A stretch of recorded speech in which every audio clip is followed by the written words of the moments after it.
nimwumve yemwe banyarwanda,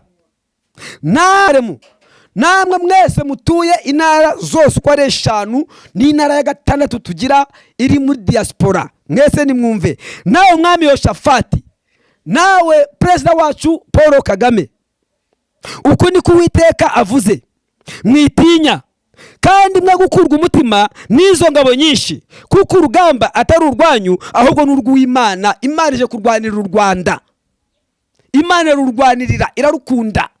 Imana ikunda u Rwanda. Imana yararuduhaye nk'impano, iduha perezida Paul Kagame nk'impano, yamuduhaye nka gift. Ni gift Imana yaduhaye.